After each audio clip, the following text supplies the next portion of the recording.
Alô? Gente, vamos recomeçar, por favor?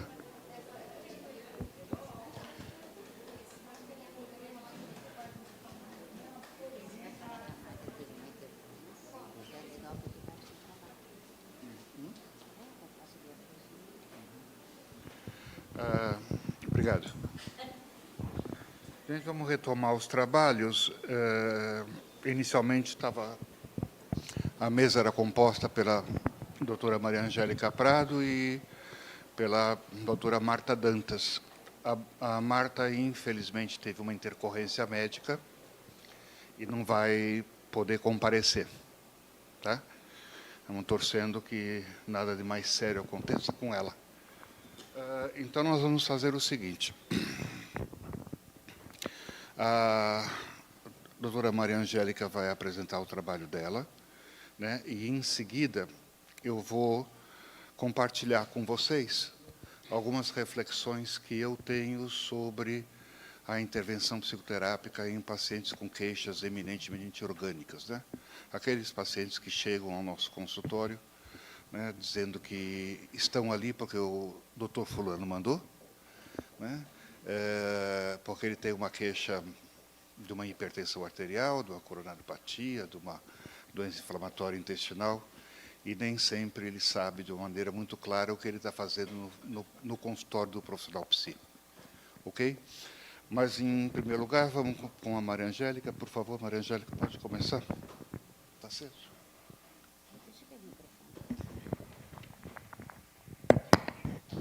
Boa tarde a todos, obrigado pela presença. Quero agradecer ao professor Avelino e à equipe do SUCOR, né, pelo convite, que mais uma vez, que eu acho que é muito legal poder estar compartilhando com vocês. Isso é um recorte da minha dissertação de mestrado, né, e...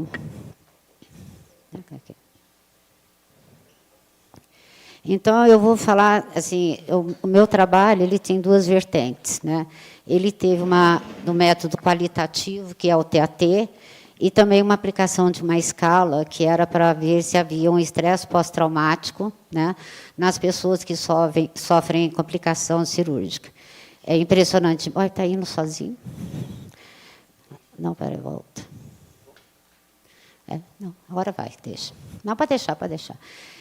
Impressionantemente, a Marta, que seria hoje, né, para me acompanhar, está no processo de uma intercorrência, né?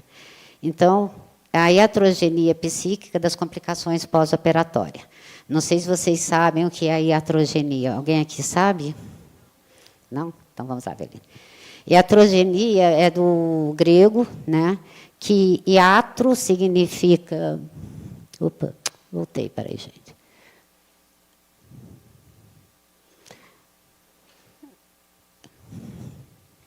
Deixa eu pegar o mouse aqui, mais fácil. Deixa eu ver se vai. Não vai? Não. Vira aqui para mim, por favor. Tinha? Então, vamos lá, que aqui eu estou tentando acertar com esse. Não vai? Não está indo. Não vai. Entrou aquilo ali. Então, é o seguinte, a iatrogenia vem de uma palavra grega, né, que é o iatros é médico, curador e pode ser o remédio também, pode ser o remédio como causa. Põe a apresentação aí, aqui, Avelino, aqui embaixo. Não, do outro, o outro. Aí, pronto. Ui. Não. Aí, pronto.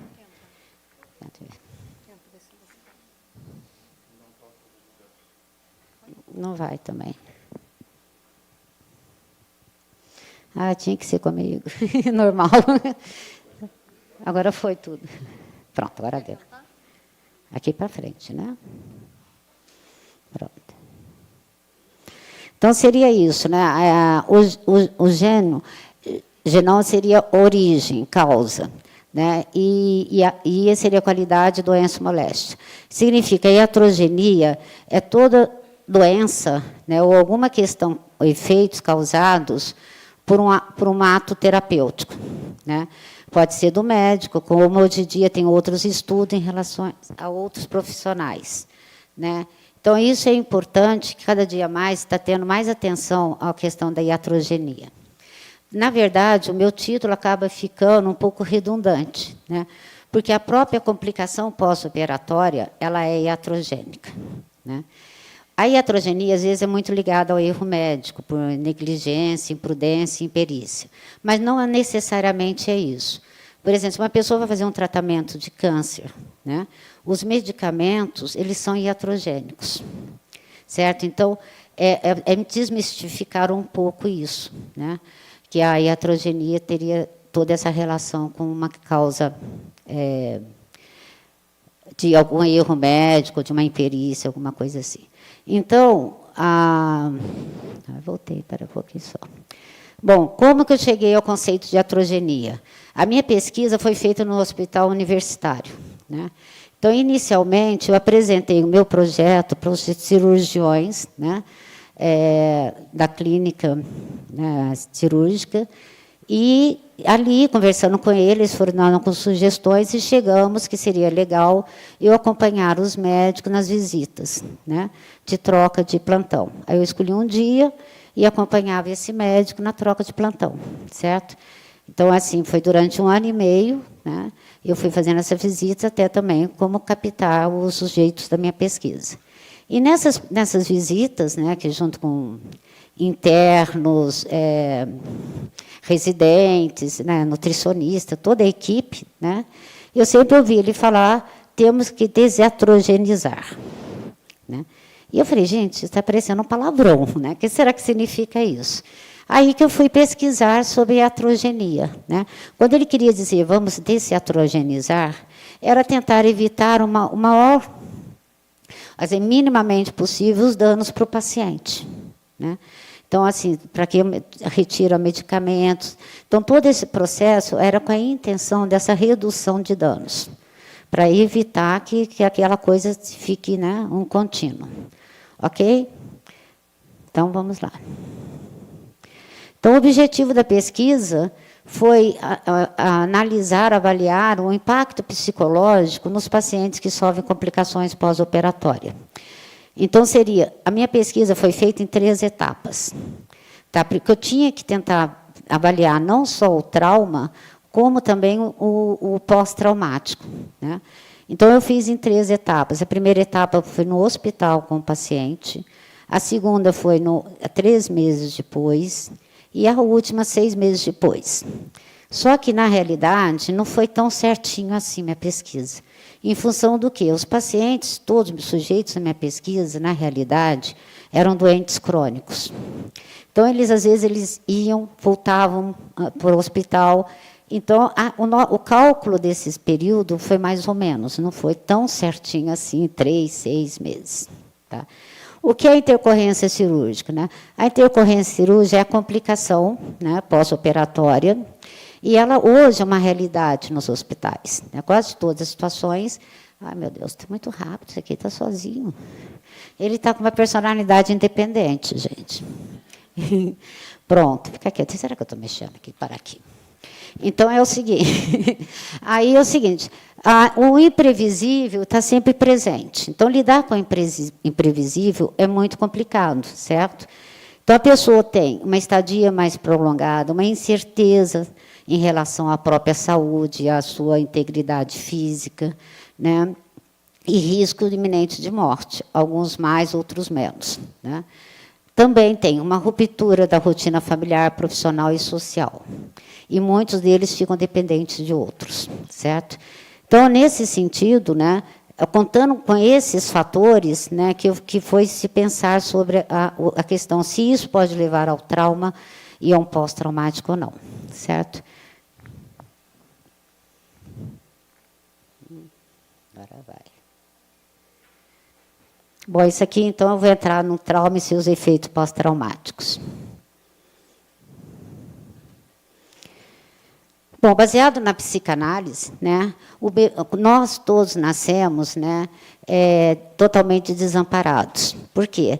O ser humano, diferente dos filhotes de animais, ele leva muito tempo dependente do outro. Quer dizer, ele precisa do outro para sobreviver, senão ele não sobrevive, né? Os animais passam os dias, já estão andando, já estão, né, fazendo todo o movimento, os filhotes, nós não, né? Então, para Freud, né, ele considerou o termo Hilflosigkeit, que significa desamparo. Ah, meu Deus do céu! Ou temos. Você viu que ele faz sozinho, agora ele está lá quieto, né? Então, o impotência e desamparo, assim, o Hilflosigkeit não tem necessariamente uma tradução em português, mas significa mais ou menos desamparo e impotência, que é o estado que nós nascemos. Nós nascemos impotentes e desamparados, certo? Então, esse estado de desamparo, para Freud, ele é um protótipo do trauma. Então, acho que todas as situações de vida que nós vivemos, né, ele pode ser um trauma, mas não necessariamente é um trauma, tá? Porque o que a gente fala são de situações potencialmente traumáticas, né? Então, uma pessoa pode passar por uma situação na vida e não necessariamente ficar traumatizada. Poder lidar com isso, encontrar outras maneiras de lidar, né? Para que vocês conheçam, se vocês conhecerem o conceito de resiliência, né? Então, essa pessoa consegue lidar com isso, né? Não, então, por isso que a gente fala... Freud falava mais sobre situação traumática. Hoje a gente fala em potencialmente traumática, né? Que não necessariamente gera em si um trauma.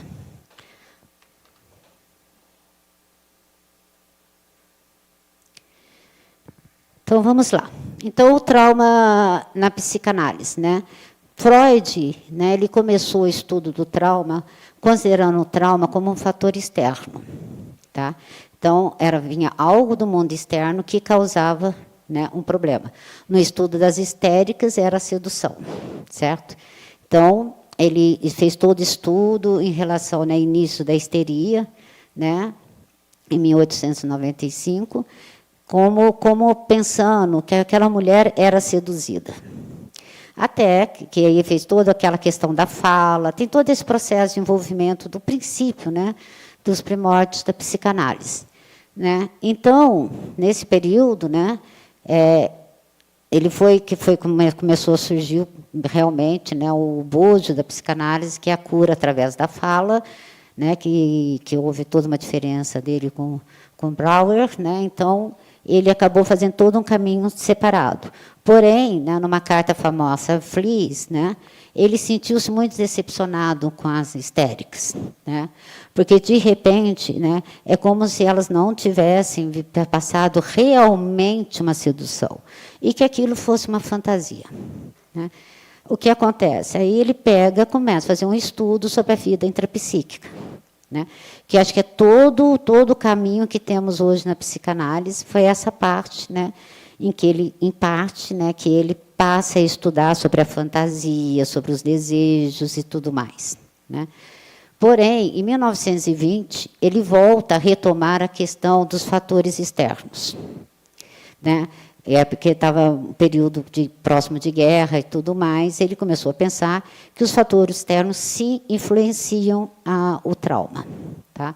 E o trauma que tinha ficado desse período de 1896 até 1920 adormecido, né? Aí volta a questão do trauma e foi se aprofundando na questão do trauma, né? E aí veio a questão da angústia, primeiro como angústia sinal, e depois, em 1926, como a angústia automática. Então, todas as situações de vida que nós vivemos, que nos mobilizam, de alguma forma, estão acionadas nesse botão da angústia automática. Então, isso afeta toda a nossa reação diante das situações. Certo? Ferenczi, né, que fez... O Ferenczi, na verdade, é um dos precursores da psicossomática, né? E ele fez todo o estudo baseando na questão das sensações. Então, é esse princípio do narcisismo, onde que acho que um pouco do que foi falado na palestra do Guilherme, né, acho que dá um encontro aí, né, é porque para Ferenczi, quando você passa por uma situação, né, que te excede de alguma forma, essa situação ele fica na sensação, ele não tem palavras, né? Então fica no inominável de alguma forma, tá? Então, e ele então para Ferres, esse aspecto do narcisismo, né, esse princípio no nosso desenvolvimento psíquico é fundamental, né? E, então, ele, por sinal, houve alguma briga entre ele e Freud em relação a isso, né? Depois nós vemos trauma e Winnicott. O Winnicott considera que o trauma, tá, é uma perda da confiança no ambiente, né? Aquele ambiente não trouxe para ele o que ele precisava, certo? E, além disso, ele considera a temporalidade. Quer dizer, quanto mais tempo uma pessoa passa por uma situação, né, em que ela não está com confiança e está no estado alterado, mais efeitos tem sobre a pessoa. Tanto que o Winnicott coloca, né, a fórmula, né, X mais Y. Tá? É um estado alterado. X mais Y mais Z é o trauma. Quer dizer, a pessoa tem que ter esse Z, né, que é esse período, vamos supor, se a mãe sai de casa, a criança chora, chora, chora, sei lá, a mãe volta, ela recupera a confiança, ali ela não vivencia o trauma, certo? Se ela fica muito tempo sobre esse estado pode gerar um trauma, certo? Isso é muito comum também, que eu percebi na minha pesquisa, né, em que as pessoas que ficavam mais tempo, né, submetidas a essa situação de complicação pós-operatória afetavam mais emocionalmente. Então, assim, alguns pesquisados vivenciaram mais intensamente isso, até por ficar um tempo maior exposto a essa situação. Ok?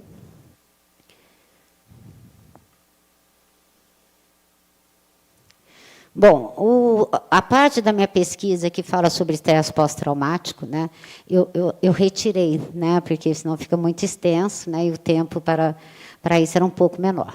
Mas eu trouxe só esse ponto, né, que seria o seguinte: pós-traumático significa posteriori. Então, isso está presente na obra de Freud desde o princípio. Seriam dois momentos: o momento do acontecimento em si, né, e um momento posterior, que seria quando, sei lá, de alguma forma você sente que tudo aquilo que você passou ainda fica em você, né, como um corpo estranho, alguma coisa não metabolizada, né, alguma coisa que fica ali que você não consegue organizar, né? Porque eu acho que uma coisa que eu não falei, né, que eu acho importante, que trauma vem do grego de ferida, né? Então, quando estamos traumatizados, nós estamos feridos, né? Então, no caso daqui, seria o trauma psíquico, nós ficamos com essa ferida psíquica, que ela sangra se ela não é trabalhada, se ela não é elaborada, se ela não pode, né, sair de nenhuma forma, não pode, ela fica presente no indivíduo, né? Então, todos os trabalhos, né, de terapia e tudo mais vêm ajudar a pessoa a processar essa experiência, né? Aí já foi. Espera aí, falta um aqui. Não. Anterior. Ué, cadê ele? Não aparece, não. Ué, cadê meu primeirinho lá em cima? Bom, lá em cima está escrito iatrogenia, não apareceu. Então, a iatrogenia causa o trauma e o pós-traumático, certo? Que ocorrem em função dessa vivência de desamparo e impotência que eu falei desde o princípio, certo? E a impotência e o desamparo, o que foi percebido na pesquisa, é que gera a irrepresentabilidade. Quando a pessoa tem essa vivência, ela não tem condições de elaborar, de pensar e de estruturar isso, né? Então, é aí que eu coloquei que essa representabilidade é o que gera essa iatrogenia psíquica, né? Que é um dano decorrente em termos, vou pôr entre aspas, tá, gente, do outro dano que seria as complicações pós-operatórias. Ok? Realmente. Olha lá, apareceu, complicações pós-operatórias. Vamos? Então, a pesquisa, quando eu fui fazer a parte para estudar a psicanálise, eu apliquei o TAT, né, que é o teste de percepção temática. Oh, meu Deus do céu! Bom, então, o que é importante é que todas as pessoas, durante o teste, de alguma forma, que se pôde pensar em termos psicanalíticos, havia uma busca de sentido perdido. Tá? Por quê? Né? Essas pessoas, esse corpo ficou muito sofrido, né? Aí eu coloquei a Frida Kahlo, acho que, né, que todas as minhas imagens são da Frida Kahlo, que foi uma pessoa que passou por um processo longo durante toda a vida em relação ao próprio corpo. Só que ela, de alguma forma, sublimou, né, fazendo toda essa obra, né, que está aí para nós.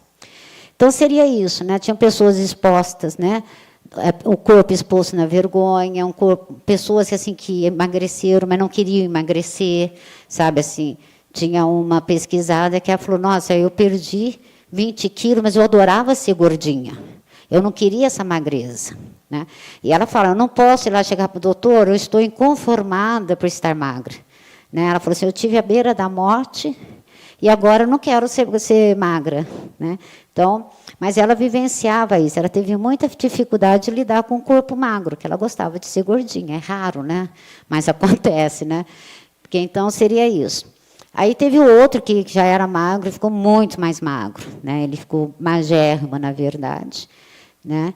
Uma pessoa que teve infecção das partes mole e falava que ela havia perdido, né, a parceira dela, e ela dizia isso, que todo esse processo dela era como ela encontrou para lidar com o luto. Então, isso foi verbalmente, tá? Não fui eu que deduzi, não, ela mesma me disse isso, né? Que o luto veio como essa forma de purulenta, né? De externalizar. Um pouco daquilo que a gente você falou, que lembrou da metáfora sua, né? Da pessoa que dá muito e não segura o intestino, né? Sim. A pessoa acaba metaforizando, entre aspas, né, o sintoma, né? A somatização dela. Então, seria isso, né? Então, tem colectomia, que eu não sei se vocês sabem o que é. É como uma recessão, né, do intestino, e coloca uma bolsa, que é por ali que saem as fezes. Né? Gastrectomia, e essa daqui seria facetada, né, o corpo foi facetado por as partes mole, da infecção. Então, olha, gente, na realidade, a minha pesquisa foram de 6 pessoas, tá? Mas eu achei que 6 pessoas, a gente ia se estender muito, né? E como o tempo era menor, então eu optei por 3 pesquisados. Então, eu peguei os 3 primeiros pesquisados e vou colocar um pouquinho do que seria, né, a questão deles, né, e também o TAT. Tá? Então, seria esse primeiro pesquisado, ele teve uma doença do divertículo, né? Ele teve recessão, né, de uma parte do intestino, e ele teve evisceração. Evisceração é quando abre a cirurgia e o intestino veio para fora. Então, para ele, sim, foi meu primeiro encontro com ele foi logo depois dessa evisceração. Então, ele dizia o seguinte, né? Eu me vi literalmente por dentro, né? Porque quando abriu aquilo, ele viu o abdômen dele aberto, né? Então, e depois ele teve uma infecção, né, que teve, voltou ao hospital novamente, e depois ele teve o que, no último encontro com ele, que é uma envendração, que significam bolas, hérnias, né, no organismo dele. Né? Então, foi o meu último encontro com ele, ele estava de acabar de ser diagnosticado em envendração. Né? Então, realmente não acompanhei posteriormente, né, como é que foi o processo dele. A segunda pesquisada tinha uma neoplasia do cólon. Ela era bem jovem, não tinha um pouco mais de 30, tá? Ela fez uma fislectomia, mas toda vez a cirurgia dela dava problemas, né? Por causa de umas fístulas perianais. Então, isso, assim, até no último encontro que eu tive com ela já estava querendo desistir, sabe? Porque ela foi e voltou para o hospital muitas vezes com essa mesma complicação, né? Então, é uma complicação que o próprio organismo dela, de alguma forma, desenvolvia. Né? Então, ela estava muito mesmo assim, cansada, né, todo esse processo dela. E o último, né, o terceiro, né, quer dizer, são 6, tá, gente, os últimos aqui. Ele teve uma úlcera, né, ele estourou uma úlcera, né, e ele ficou no hospital, se não me engano, por 2 meses. Ele voltou, foi para a UTI, quer dizer, ele teve um processo bem longo no hospital, né, foi ele que perdeu muitos quilos, ele ficou muito magro, né. Aí ele fez uma hemigastrectomia, uma gastrectomia que é bem título para o pessoal médico, né, com reconstrução de Ipsos de Hus e enterectomia. Né? Aí teve aderência, peritonite, deiscência da anastomose gastrointestinal. Então, todo esse processo dele foi muito doloroso para ele, para a família. Durante esse período que ele ficou no hospital, uma prima dele, que ele era muito próximo, faleceu de câncer. Assim, a família não sabia como fazer, o que fazer, se comunicava para ele ou não. Eu sei lá, são os dramas, né, que a gente às vezes acompanha nos hospitais, né, que a história não é única aqui, né, tem todo esse contexto social também. Né, por isso que eu acho que o hospital, né, que vem dentro da questão do disruptivo, né, o hospital ele é disruptivo por si, né? Esse disruptivo, que é essa desorganização, que pode ser, como tenho falado desde o começo, traumática ou não traumática. Né? Quer dizer, vai depender também muito do que a pessoa vive, ou de como ela lida. Uma das pesquisadas, né, que lidava melhor, em parte, com o que ela estava vivendo, tá? É porque no hospital ela se sentia cuidada, e ela era uma cuidadora. Então, é como se ela estivesse vivendo o outro lado da situação de vida dela. Então, ela apresentou, né, os índices necessários para o estresse pós-traumático, mas, porém, no nível mais baixo, quer dizer, outros apresentaram maior. Né? Então, seria o teste de percepção temática, não sei se vocês conhecem, né, ele faz parte da metodologia qualitativa. Né? Eu fiz nessa pesquisa, tá, a forma reduzida. Aqui não é tão... É reduzida, porém não muito, né?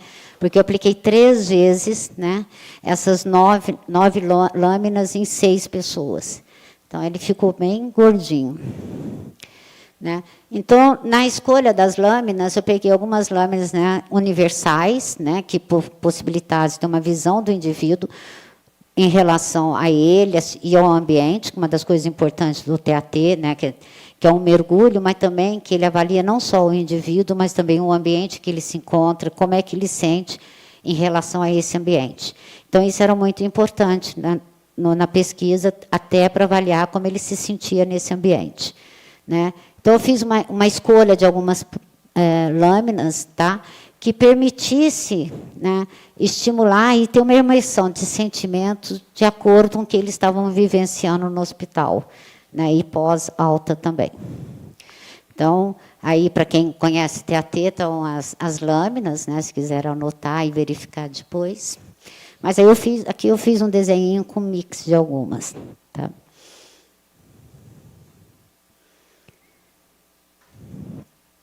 E o que nós chegamos em relação ao TAT com os pesquisados? Uma das coisas importantes do TAT é que, com o impacto emocional, né, as pessoas têm sempre assim, uma presença forte de exclamação, interjeição e interrogação. Então, isso assim, era muito, em todos os pesquisados, em várias lâminas, né, eles tinham muito isso. Né? E agora, o que eu falo? E, assim, sempre perguntando, como assim? Mas é isso? Né? Então, eles sempre tinham alguma coisa, nossa, isso parece comigo. Né? Eu vou trazer alguns exemplos, mas eu estou só colocando assim, que isso foi muito forte mesmo, muito marcante na pesquisa. Tá? Então, a dificuldade de expressar os afetos, né, diante dos estímulos, que a gente associa esse aspecto de representabilidade ao processo primário, que é tudo que a gente vem falando lá desde o começo, né, que a pessoa meio que retoma um lugar psíquico. Não que a pessoa não tenha condições de pensar. Ali, naquela experiência, ela está comprometida. Né? E tem a vulnerabilidade psíquica, né, que tinha a identificação, que era a aproximação com estímulo direto. Né? Esse sou eu. Né? Ou, então, uma identificação projetiva, que aí, acho que todos, de alguma forma, acho que conhecem esses mecanismos de defesa, e a negação. Né? Já? Nossa! Isso, porque eu estou rápida. Aí tem, né, tinha sentimento, acho que falta pouco. Sentimento de tristeza, angústia, perda e decepção. Quer dizer, isso de todos. Né? E constatação da vivência de desamparo, impotência e vazio. Tá? ansiedades referentes a danos físicos, perda do objeto e temor da morte. Eu acho que todos isso, acho que assim, essas lâminas, né, do TAT é um reflexo daquilo que as pessoas viveram nessa situação de complicação pós-operatória, não sabia se viveu ou não, em alguns casos, em alguns momentos, né? Então, eu peguei alguns exemplos para vocês, né? Então, esse exemplo 1 seria da pessoa, do que eu considerei que, né, que seria da impotência, né? Então, eu apresentei para ele a lâmina 8 da minha pesquisa, tá, gente? Que de 9 seria, pela ordem de apresentação, é a lâmina 8, que seria a lâmina 16 do TAT, que é a lâmina branca. Então, a lâmina branca, talvez para as pessoas que tenham experiência com TAT, ela possibilita a pessoa abrir a mente para falar um montão de coisa, certo? Então, esse pesquisado, que é o número 1, né, ele ficava assim, só assim, né, a primeira vez.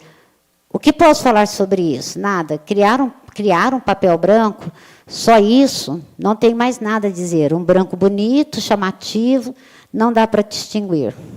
Não sei por que estou sem óculos. E vejo umas imagens. Então, é muito interessante, né? Está sem óculos, mas está vendo imagens, né? No branco, né? Então, tá ok, né? E foi logo depois, como eu falei para vocês, do episódio da evisceração, tá? Então, ele fala que é como se tivesse uma pessoa conhecida, meu pai, cabelos, olhos. Meu pai faleceu em 1986. Estou vendo a imagem dele do jeito que ele era, meio de lado. Sinto feliz de ver meu pai. Só isto mesmo. Então, quer dizer, ele fez toda uma construção, né, interna de acordo com aquela vivência dele naquele momento. Ele sentiu que ia morrer, né? Aí, depois, ele me contou a história do pai, né, que o pai foi assim, de repente, passou mal, foi para o hospital e faleceu. E ele, na verdade, não viu o pai no dia que o pai faleceu. Então, para ele, ficou uma coisa muito marcante, essa perda do pai, né, que o pai já estava, sabe assim, tinha uma questão que era do pé e, de repente, morreu. Eu não me lembro agora, gente, desculpa, vou ficar devendo. Tinha alguma outra coisa, né? Foi para o hospital e morreu, né? E ele foi trabalhar e acabou não indo no hospital com o pai. Então, para ele, ficou um trauma que, nesse momento dessa experiência dele, ele acabou trazendo, né, à luz, emergiu, né, essa questão. Agora, na segunda etapa, ele já coloca assim, aqui não tem nada. E agora? Agora cria o que nessa imagem branca? Ah, uma nuvem branca lá no céu, não tenho o que falar.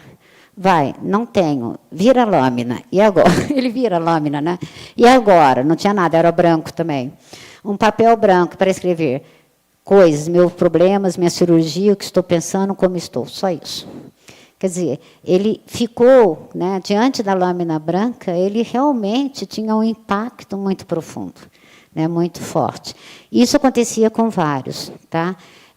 Mas como para não exceder muito tempo, que já está quanto, hein? Então, eu coloquei só uns recortes. Se vocês quiserem, a minha dissertação já está à disposição na biblioteca da USP, vocês podem verificar. Do desamparo, né, pesquisada 2, tá, é a lâmina 12RM, que, para vocês terem uma ideia, tá, é um barco abandonado, né? Então, ela fala assim, na verdade, a minha visão é um quadro onde a pessoa colocou os sentimentos dela, e ela está triste, onde se sente amargurada, fez deste quadro a sua expressão. Seria essa, tristeza, abandono, lugar seco para ela. Ao retorno não tem proteção, não tem afeição, não tem afeto, por isso ela está num lugar abandonado, no rio sem ninguém. E senti isso, na verdade, com muito mato, mas o mato queimado com o sol, é o passado dela. Sofreu muito, ela colocou esses sentimentos nessa pintura, sem vida, a vida dela está totalmente sem nexo, sem rumo. Então, quer dizer, você percebe que essa pesquisada, né, ela estava muito mobilizada, não sei se vocês lembram, aquela menina mais jovem que ia, voltava, com as questões da fístula perianal. Então, ela todo o processo, né, ela conseguia se expressar bem, mas de expressar de uma dificuldade, né, de não conseguir lidar com tudo aquilo que estava ali ocorrendo.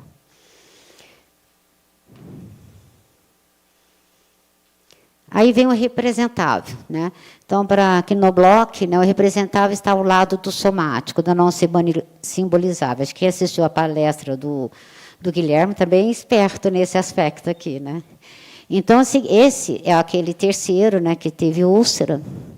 Ele era muito interessante, porque ele realmente, né, ele se negava total. Não, essa eu não vou responder, não. Eu vejo essas coisas e eu não gosto de responder. Essa lâmina, né, é de uma pessoa que está caída num estado de, né, de tristeza profunda, né, e um revólver perto. Depois, na história dele, que ele conta que perdeu um primo assassinado também. Então, ali nesse momento, né, porque é uma questão que eu queria até colocar para vocês, tá? Eu não fiz muita investigação do TAT, até em função do estado emocional dessas pessoas. Então, eu não fazia investigação porque poderia ser muito mais invasivo, né? Então, eu só ficava com aquele material que eles me traziam, tá? A outra foi, né, a lâmina 15, que ele ficou totalmente apavorado. Não, sons negativos, pode fechar. Quer dizer, ele não conseguiu lidar em nenhum momento com nenhum aspecto da lâmina, né? Ele realmente teve uma reação totalmente para lá. E isso foi em quase todas as etapas, na verdade. Tá? Aí, na lâmina 12RM, também, ele ficou, também não, né? E ele, algumas vezes ele fazia só, né? Não vou responder nada, ela dá tristeza, mas não vou responder não, só tristeza, não quero falar dela. Então, para ele, era muito difícil, né, lidar com os estímulos em várias lâminas. Tá? Como eu lhes disse, eu peguei alguns exemplos só. Então, acho que podendo encerrar, né, viu como eu consegui hoje? A questão é a seguinte, né, a gente poder pensar da iatrogenia para a desiatrogenia, né, como o médico falava, vamos desiatrogenizar, né, a minha proposta é pensar na desiatrogenia psíquica, né, de ter um olhar para essas pessoas que sofrem esses processos nos hospitais, né, então, de ter um cuidado, de ter uma atenção, né, que os profissionais possam ter um novo olhar para essas pessoas, né. Então, essa seria chamar a atenção e ficar atento, né, que evitar traumas e pós-traumáticos, se lá se faz um trabalho um pouco mais elaborado, talvez permita às pessoas, né, de enfrentarem tudo isso, né, de uma forma, né, até mesmo com a família, dar um certo apoio, né, para a família, né, que também não é só o paciente, é toda a família que se mobiliza, né, em relação a isso. Ok? Tá bom, seria isso, gente. Obrigada.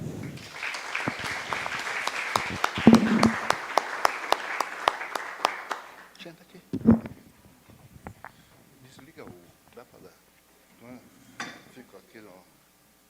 Não fui eu.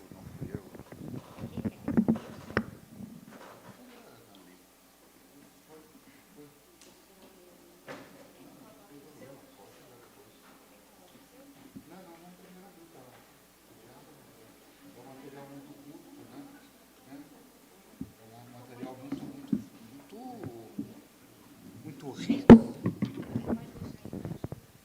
Pode deixar a imagem, acho que não tem problema. É um material bastante rico, aquilo que a Angélica apresentou. Então, acho que seria melhor a gente estar passando para as perguntas, para os debates, para a gente trocar algumas informações.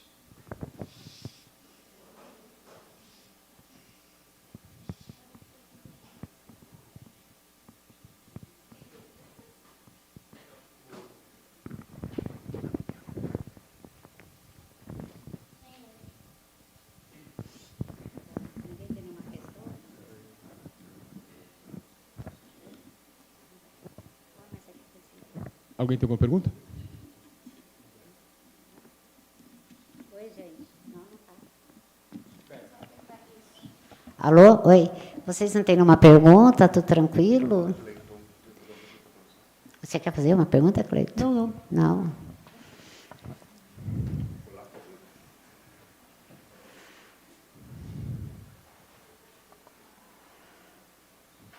Ué, então, nós podemos passar para você.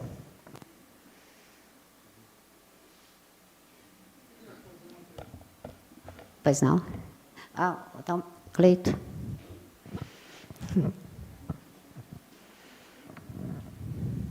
Num determinado momento de aplicação do TAT, a senhora fez menção ao fato de ter evitado estender, digamos assim, a pesquisa, porque seria por demais invasiva, não é isso?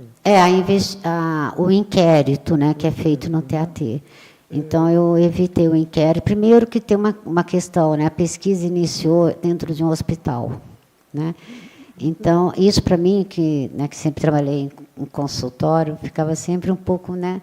Depois, aos poucos, eu percebi que o desconforto, na verdade, era meu, não dos pacientes, né? Que eles sentiam, queriam falar e tudo mais, mas eu sempre ficava com essa preocupação de não ser invasiva, de não colocá-los, expô-los, né? Então, realmente, o inquérito eu praticamente não fiz. Porque me pareceu, na descrição que a senhora fazia de uma das sequências, né, das lâminas, TAT, né? Onde ficava uma atitude de negação da pessoa frente ao prosseguimento do teste em si, né? Pelo que eu tinha entendido. Não, ele fazia o teste, só ele não aceitava certas lâminas. Isso, especificamente nessa situação. E aí me ocorreu que, de alguma forma, é como se a pessoa estivesse fazendo um não, como, num certo sentido, fosse uma proteção contra toda a situação de invasão que tinha percebido corporalmente. Perfeito, sim. Previamente, né? Quer dizer, então, uma das coisas, talvez, que surja nesse contexto hospitalar, nesse contexto onde a pessoa tem cultura de muitas situações previsíveis, né? Seria a invasibilidade, né? Justamente, física, né? A princípio, né? Com certeza. Quando eu falo daqueles corpos, né, era justamente trazer isso, né? Que eles já passam por muitas invasões, né? Às vezes não só na própria cirurgia, mas nos exames, né? Porque existem exames invasivos também, né? Invasão também de privacidade, né? Que eles ficam a maioria em enfermaria, né? Então, assim, uma série de coisas que eu concordo, né, com o senhor, que é realmente uma forma de se proteger. Então, por isso que talvez, assim, voltando ao inquérito, né, se fosse perguntar por quê, do que, né, ficaria muito mais complicado para a pessoa, né? Então, nesse sentido, essa limitação de não fazer o inquérito, né, possibilitou que a gente ficasse só com esse material, que eu acho que sempre foi assim, que toda a pesquisa foi muito rico, né, assim, trabalhoso, né, mas extremamente rico, né, e até essas 3 etapas deu para a gente perceber, né, os momentos diferentes deles, né, em relação à mesma lâmina, que como passava um tempo muito grande, eles não tinham mais, né, nenhum controle, né, sobre o que já tinham dito, né. Então foi ter um material realmente que acho que permitiu um estudo bem interessante. Obrigado. Obrigado, senhor. Posso tentar botar minha colher nessa conversa dos 6 aí? Né? Essa coisa da invasão, né? Da invasão cirúrgica, da invasão dos acessos, a invasão dos inúmeros exames, dos curativos e assim por diante. Quando você estava falando, a Angélica respondendo, eu estava pensando aqui num outro tipo de invasão, né? A invasão do trauma, porque é uma intercorrência cirúrgica, e é como se a pessoa fosse invadida por uma determinada situação, uma determinada experiência emocional, que acaba resultando em uma situação traumática, né? Gerando desamparo, muitas vezes desesperança. E se essa invasão subjetiva, essa resposta, né, não, ou seja, de estar se protegendo, até quanto também não estava representando, ora, já foi muito invadido, inclusive subjetivamente, deixa eu me proteger um pouco mais aqui, porque, em termos de homeostase psíquica, a gente sabe que esses pacientes estão extremamente fragilizados, são egos muito fragilizados. E aí acho que o cuidado que a Maria Angélica tomou, né, de não estar aprofundando o inquérito, porque isso poderia estar mobilizando mais angústia e, consequentemente, a possibilidade de estar desestabilizando mais ainda essa homeostase psíquica. Que é um cuidado que a gente tem que tomar sempre muito em hospital. Qual é a função nossa dentro de um hospital?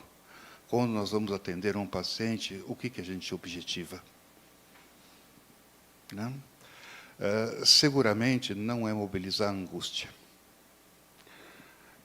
Acho que uma das principais intervenções do profissional psi dentro de um hospital geral é proporcionar acolhimento e reforço de mecanismos defensivos do ego.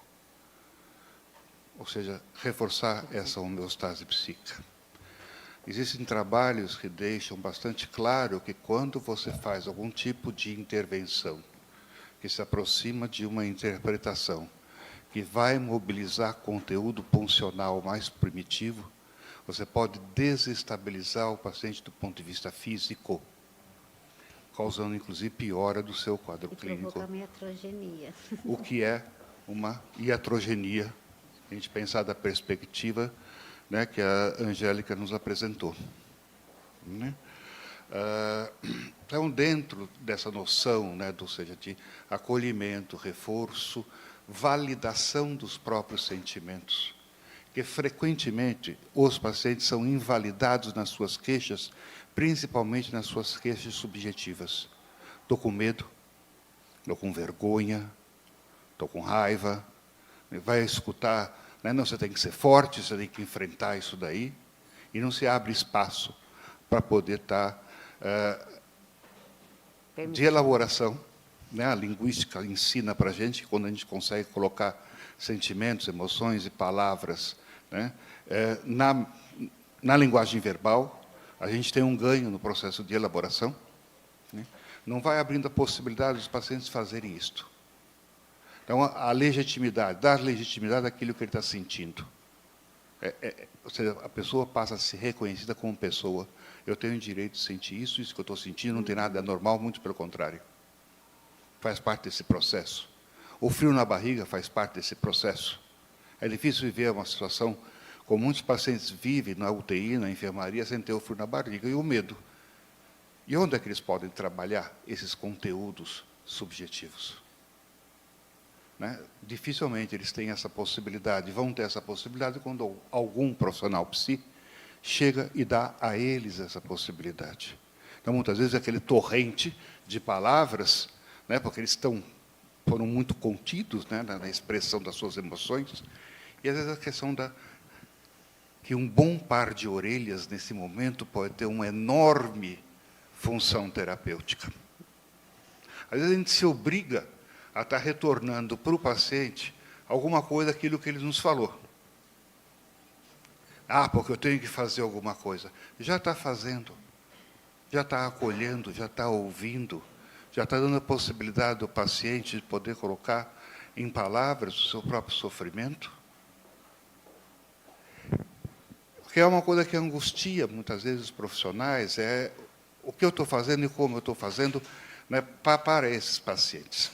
Porque um contexto é um setting muito diferente do consultório. E você sabe que você tem ali 1, 2 encontros. Quando você retorna à enfermaria, você não sabe se aquele paciente recebeu alta ou foi a óbito. Então, é um encontro que tem que ter começo, meio e fim. Né? Isso nos mobiliza uma angústia muito grande. Eu estou aqui me recordando de uma determinada situação clínica que nós vivemos na enfermaria, que seria um bom exemplo de quase que aconteceu uma iatrogenia.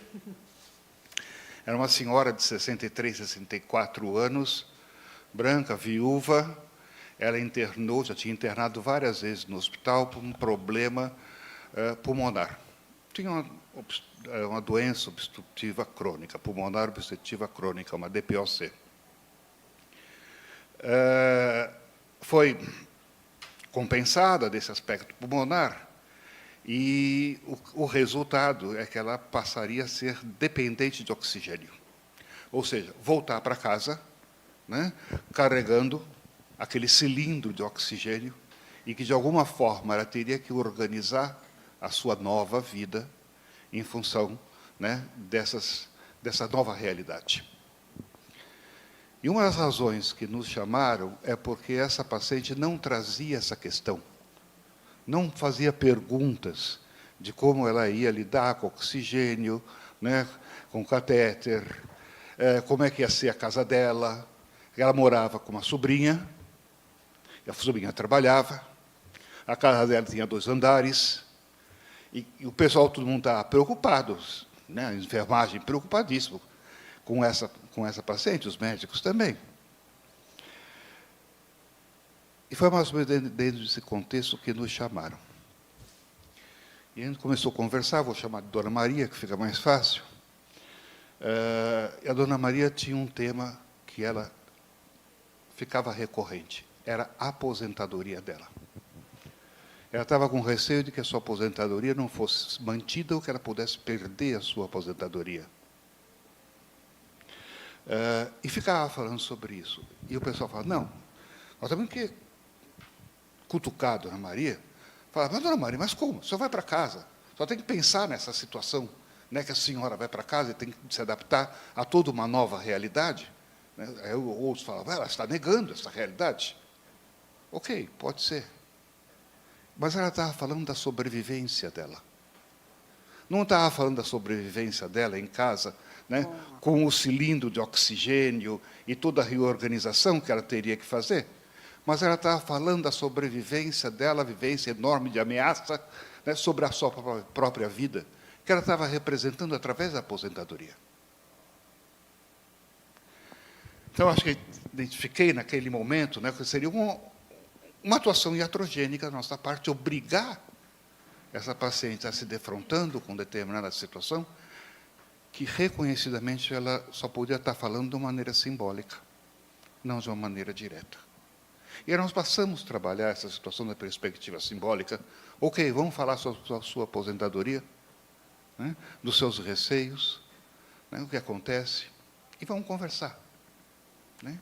Ou seja, depois que abriu-se um espaço, né, na segunda entrevista, segunda visita, né, que ela já tinha sido aberto o espaço, para ela falar indiretamente dessa angústia de morte. Na segunda entrevista, ela voltou a falar alguma coisa, e, em um dado momento, ela vira-se para quem está atendendo assim, pois é, eu também preciso conversar sobre esse negócio do cilindro de oxigênio que eu tenho que levar para a minha casa. Aí posso, né? Aí eu posso. E aí, né, começamos, então, a trabalhar essa situação.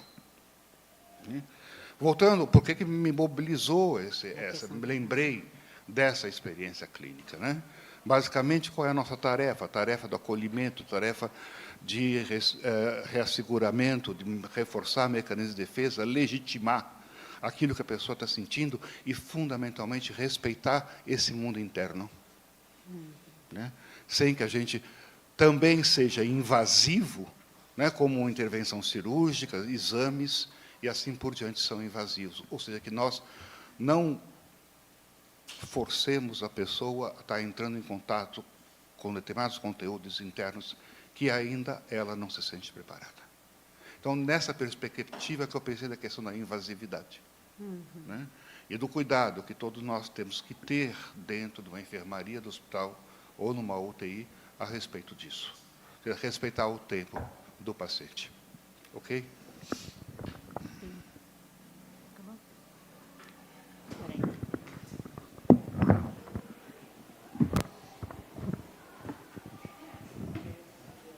Eu não entendi muito bem essa questão de 3 etapas. Assim, como assim? Você mostrou as mesmas figuras em 3 momentos diferentes? Não entendi. Como? Você não entendeu as 3 etapas? A pesquisa é o seguinte, a proposta da pesquisa era investigar se havia uma possibilidade de trauma que seria na situação hospitalar. Tá? Mas quando você fala em pós-traumático, e tendo a base do DSM, do estresse pós-traumático, ele tem que ter sintomas a posteriori. Tá? Porque se ele não tiver determinados sintomas, por isso que essa pesquisa eu falei que é qualitativa e quantitativa. Então, eu apliquei uma escala, e nessa escala eles tinham que apresentar determinados sintomas para categorizar se essa pessoa tinha um estresse pós-traumático ou não. Tá? O transtorno de estresse pós-traumático, né, o TEPT. Então, para que eu pudesse investigar se essas pessoas tinham sintomas de estresse pós-traumático, pós-traumático no sentido trauma, né, que também tem em Freud isso, né, que é a neurose traumática, tá? Só que a neurose traumática meio que saiu de campo e virou o transtorno de estresse pós-traumático, tá bom? Então, era preciso que eu fizesse isso em etapas. Porque as etapas que eu investiguei, né, que eu tentei cumprir, como falei, não foi tão fácil, né, que eles iam, voltavam, teriam que ser 3 meses e 6 meses depois. Os sintomas, né, aparecendo após e os sintomas tardios, que são de 6 meses. Então, para você categorizar que uma pessoa tem transtorno de estresse pós-traumático, tá, teria que apresentar esses sintomas tardios. Se na situação hospitalar é o trauma. Conseguiu entender? Então, por exemplo, mas como eu ia fazer a pesquisa, para não fazer só a escala, né, eu optei por fazer a investigação geral. Tá? A minha investigação era uma entrevista, né, semi-estruturada, depois eu aplicava o TAT e depois eu aplicava a escala. Na pesquisa, essa escala, né, apesar de ser do método quantitativo, ela se transformou na pesquisa como uma entrevista estruturada. Porque eu fazia perguntas, vamos supor que a pessoa poderia dizer sim ou não, ela vinha com mais material ainda.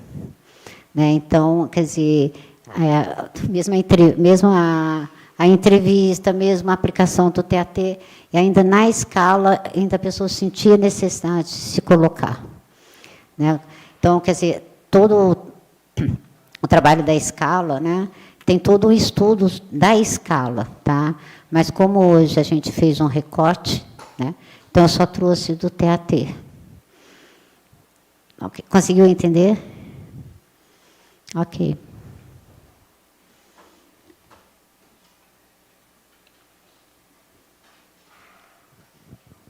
Oi, já me apresentei, né? Professor Avelino, um prazer rever o senhor. Pude fazer aula com o senhor. Minha pergunta ela leva um pouco ao futuro. 2 semanas atrás teve um evento na USP chamado Cybermedicina, falando sobre cybermedicina. Isso. Onde foi falado sobre o designer genético, a utilização do CRISPR na edição do DNA, a chegada dos medicamentos inteligentes e a implantação da inteligência artificial no ambiente hospitalar.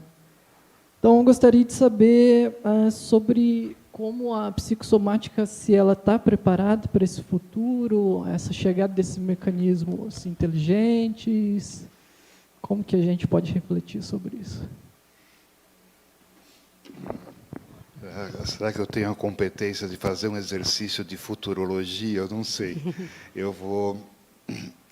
Meu raciocínio, quando você falava, que me despertou, é que, veja, a psicossomática não é nenhuma novidade.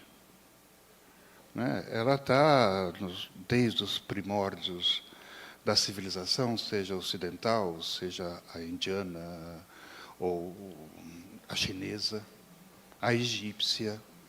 Né? Ou seja, essa questão, né, da interação mente-corpo, ela está presente em todos os momentos da história. Né? Então, da mesma forma que na época do quarto e quinto século antes de Cristo, né, que foi um momento absolutamente excepcional na história da humanidade, né? O Hipócrates e todos os seus discípulos, de alguma forma, eles puderam lidar com as tecnologias que eles dispunham naquele momento. Né? Eu acho que esse aumento da tecnologia vai colocar coisas novas para serem pensadas, né? E eu acho que, da mesma forma que no passado, de alguma maneira, se deu conta, ou se procurar dar conta disso, né, no futuro, né, nós vamos desenvolver instrumentos, procedimentos que nos auxiliem a isso. E, olha, é inexorável, é absolutamente inexorável, né? A inteligência artificial, os medicamentos inteligentes, as terapêuticas individualizadas em cima do genoma, né, individual, isto é inexorável, e graças a Deus que é inexorável. Vai trazer avanços muito grandes. Um receio que eu tenho, que está aqui na psicologia, não aqui no Instituto de Psicologia, não, está presente na psicologia de uma forma geral. Está se vendo o comportamento como expressão do funcionamento cerebral. Eu estou muito preocupado com isso, porque você está retirando, né, a instância mente. Tá? Ou seja, aquilo que o indivíduo expressa se deve única e exclusivamente, né, aos meus circuitos neurais.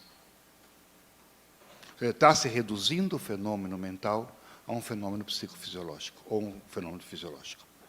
Isso, sim, é uma preocupação de presente. Não precisamos colocar daqui a 50 anos, não. Isso está acontecendo nesse momento. Tá? Tanto que você vê, se você acessar as principais revistas, tá, internacionais, tanto de medicina como de psicologia, eles vão falar dos fenômenos psicossociais. É como se tivesse abolido o fenômeno mental. O fenômeno psíquico, por si só, é como se ele tivesse sido, né, deixado de lado. O ambiente vai determinar determinadas configurações neuronais que, por sua vez, vão determinar determinadas respostas. Isso eu acho muito, muito, muito perigoso.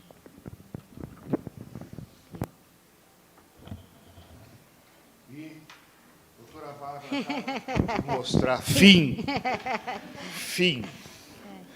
Gente, Elisa, você quer vir para cá, por favor? Vamos encerrar? Sim, senhora. Você, como coordenadora do Laboratório Cronos, né? Eu quero, mais uma vez, agradecer a presença de vocês, né, por ter privilegiado a nós com a presença, né, e participação de todos vocês da jornada. Saiu daqui, por um lado, muito satisfeito, é o 10º ano, né, consecutivo que a gente faz a jornada, né, de Psicologia da Saúde Hospitalar. Isso é um motivo de grande satisfação. Eu quero fazer um agradecimento especial aos palestrantes, Dr. Milton Delanina, o Guilherme, Maria Angélica, Ana Li, né, que, sem dúvida alguma, a contribuição de vocês é sempre... Rebeca também, sempre muito importante, e narcisicamente eu reconheço que a gente tem feito coisa muito boa. Tá?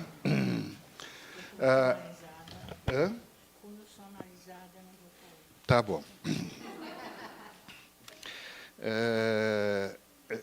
Eu queria agradecer também à equipe que trabalhou para que isso fosse possível, para que a jornada se realizasse, né? Então, estamos aqui a Ana Li, Natália, Bárbara, Suzana, tá? Rebeca, a Mércia, né? A Mari, nossa secretária. Mais uma vez, isso aqui consegue ser realizado por causa da colaboração de vocês, e eu agradeço de coração por tudo que vocês têm feito. Okay? A gente sai dessa jornada mais ou menos com a mesma que uma das questões que a gente saiu da jornada passada, né? Como lidar com essa questão da inscrição na jornada, né? Porque esse ano lotou em quanto tempo? Deu 24, chegou a dar 24 horas? 48 horas esgotou as inscrições, né? E quando a gente começou hoje, não tinha 100 pessoas aqui dentro. 50 pessoas aqui dentro. Ou seja, 200 pessoas e se inscreveram e não apareceram. O que será que está acontecendo? Eu não sei. Eu acho que a gente tem que parar a pensar, procurar tentar compreender o que isso está representando, o que está significando. Então, anunciar a jornada, então abre Depois a gente inscrição, pensa. Depois a gente pensa. entra por ordem de chegada. Não, Não quer finalizar? eu queria dizer a mesma coisa que o Avelino, que essa jornada é um prazer para nós todos, porque é uma forma também de incentivar os participantes do laboratório para mostrarem o que eles estão fazendo. Porque ciência não caminha sem produção de conhecimento. E na medida em que as pessoas façam coisas, publiquem, a outra pessoa que não está nem no Brasil pode olhar um trabalho da pessoa e falar: puxa, isso eu não tinha pensado. Né? Eu descobri isso no meu mestrado, né? Que era muito interessante. A gente tinha que pesquisar tudo à mão, escrever o que achava nas bibliotecas. Agora não, você joga no computador, aquilo em 2 minutos está na rede. Então, eu sempre me lembro do caso da descoberta do vírus, né, do HIV. 2 pessoas estavam pesquisando a mesma coisa, meio que um sem saber do outro. Né? Tanto que a discussão sobre quem era o pai do vírus demorou um tempo. Então, é importante todo mundo colocar o que está fazendo para que todos possam ver. E os laboratórios são possibilidade de pesquisa, até por conta de haver sujeitos, nem para todas as pesquisas. E essa jornada é um momento também de unir, né, os laboratórios que já funcionam no mesmo espaço físico. Então, é muito agradável para nós vermos. E cada dia a jornada melhora mais, já notou? Não?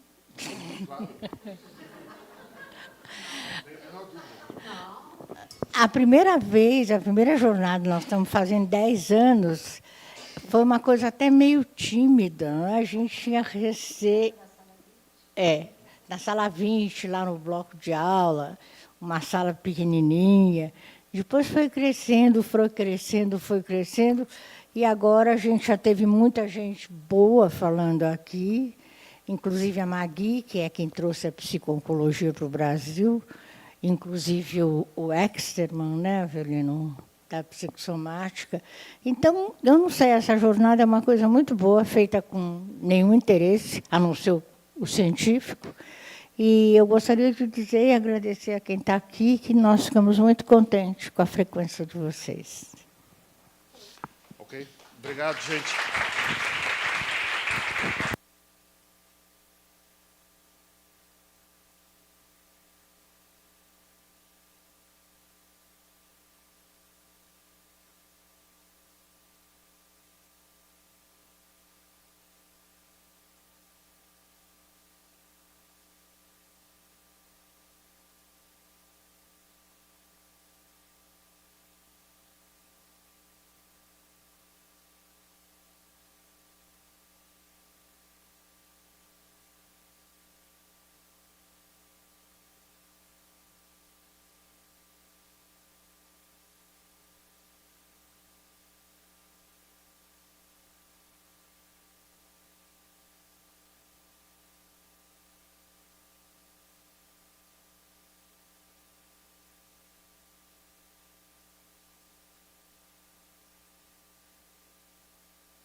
Obrigado.